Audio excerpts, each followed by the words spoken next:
ಈ ಊರಿಗೆ ಚಿಕ್ಕಮಗಳೂರು ಅಂತ ಯಾಕೆ ಕರೀತಾರೆ ಅಂತ ಗೊತ್ತಾ? ನಾನು ನಿಮ್ಗೆ ಹೇಳ್ತೀನಿ. ಅದಕ್ಕೂ ಮುಂಚೆ ಇಲ್ಲಿ ಯಾರನ್ನಾರು ಕೇಳೋಣ. ಈ ಊರಿಗೆ ಚಿಕ್ಕಮಗಳೂರು ಅಂತ ಯಾಕೆ ಕರೀತಾರೆ ಗೊತ್ತಾ? ಗೊತ್ತಿಲ್ಲ. ಅವ್ರಿಗೆಲ್ಲ ಗೊತ್ತಿಲ್ಲ, ಬಿಕಾಸ್ ಅವರೆಲ್ಲ ಲಾಕ್ಡೌನ್ ಕಿಡ್ಸ್. ನಮ್ ವ್ಯೂವರ್ಸ್ಗೆಲ್ಲ ಗೊತ್ತಿರುತ್ತೆ, ಆದ್ರೂ ಗೊತ್ತಿಲ್ಲದೆ ಇರೋರ್ಗೋಸ್ಕರ ಹೇಳ್ತೀನಿ, ಕೇಳಿ. ಆಗಿನ ಕಾಲದಲ್ಲಿ ಸಕರಾಯಪಟ್ಟಣ ಅನ್ನೋ ಊರಲ್ಲಿ ರುಕ್ಮಾಂಗದ ಅನ್ನೋ ಮುಖ್ಯಸ್ಥ ಇರ್ತಾರೆ. ಅವ್ರಿಗೆ ಇಬ್ರು ಹೆಣ್ಮಕ್ಳು.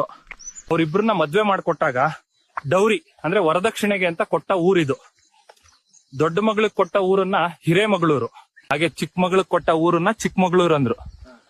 ನೋಡಿ, ಆಗಿನ ಕಾಲದಲ್ಲಿ ಹೆಣ್ಣು ಕೊಟ್ಟು ಒಂದೊಂದು ಊರನ್ನೇ ಕೊಡ್ತಿದ್ರು. ಆದ್ರೆ ಇವತ್ತು ಊರ್ ಬೇಡ, ಸೈಟ್ ಬೇಡ, ಬರೀ ಹೆಣ್ಣು ಕೊಡಿ ಅಂದ್ರೂ ಕೊಡೋರಿಲ್ಲ. ಪಾಪ ನಮ್ ಹುಡುಗರು 30 ಆದ್ರೂ ಮದ್ವೆ ಇಲ್ಲ, 35 ಆದ್ರೂ ಮದ್ವೆ ಇಲ್ಲ. ನಿಮ್ಮಲ್ಲಿ ಹುಡುಗಿ ಸಿಕ್ತಿಲ್ಲ ಅನ್ನೋರಿದ್ರೆ ಕಮೆಂಟ್ ಮಾಡಿ, ಹುಡುಗಿ ಹುಡ್ಕೋಣ. ಹೆಣ್ಣು ಹುಡುಕಿ ಸುಸ್ತಾಗಿರೋ ನಿಮ್ಗೆ ಒಂದ್ ಸಾಂಗ್ ಡೆಡಿಕೇಟ್ ಮಾಡ್ತೀನಿ.